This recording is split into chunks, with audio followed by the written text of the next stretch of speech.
যাতে সরাসরি city college ও police এই কাজে জড়িত ছিল। 24 ঘন্টার মধ্যে এই সকল দাবি দাওয়া মেনে নিয়ে ঢাকা কলেজের শিক্ষার স্বাভাবিক পরিবেশ নিশ্চিত করতে হবে। আমাদের যে সমস্ত দাবি সমূহ আমি করতেছি, যে শতাধিক শিক্ষার্থী আহত হয়েছে, আহত শিক্ষার্থীদের সুচিকিৎসা নিশ্চিত করতে হবে। এমনকি আমাদের শিক্ষকরা আহত হয়েছে। 2 নম্বর, আমাদের স্থাপনা সেনাবাহিনী সরাসরি হামলা ও ভাঙচুর করেছে, যা আমাদের জন্য লজ্জাজনক। এই হামলায় সংশ্লিষ্ট জড়িত প্রশাসনের ঊর্ধ্বতন কর্মকর্তাদের বিরুদ্ধে ব্যবস্থা গ্রহণ করতে হবে।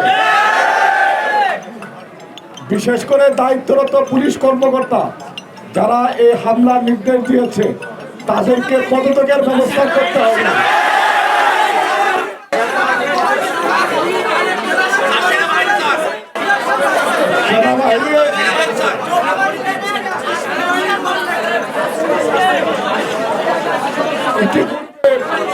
সকল বিশৃঙ্খলার সাথে সিটি কলেজ কতিপয় সন্ত্রাসী শিক্ষার্থীরা দোষী সাব্যস্ত হওয়ায় এবং পরবর্তী সংঘর্ষ এড়াতে সিটি কলেজকে এখান থেকে স্থানান্তর করতে হবে।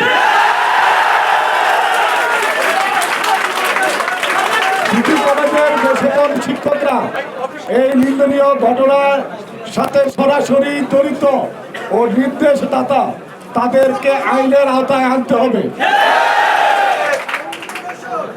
এই ঘটনায় সুষ্ঠু তদন্তে স্বরাষ্ট্র উপদেষ্টাকে সশরীরে ক্যাম্পাসে এসে পরিদর্শন করতে হবে।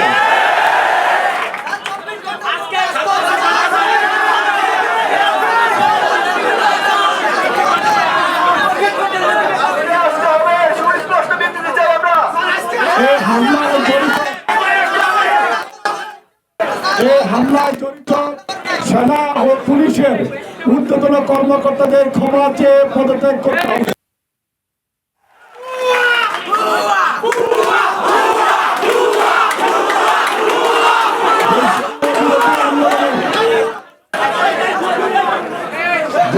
বিরোধী আন্দোলনে ঢাকা কলেজের 7 শিক্ষার্থী নিহত হয়েছেন, এমন শত শত শিক্ষার্থী আহত হয়েছে।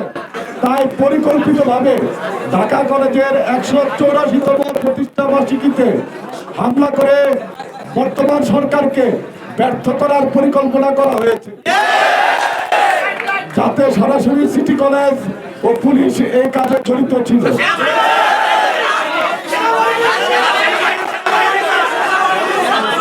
ঢাকা কলেজের ক্যাম্পাসের নিরাপত্তা নিশ্চিত করে 24 ঘন্টার মধ্যে এই সকল দাবি দাওয়া মেনে নিয়ে ঢাকা কলেজের শিক্ষার স্বাভাবিক পরিবেশ নিশ্চিত করতে হবে।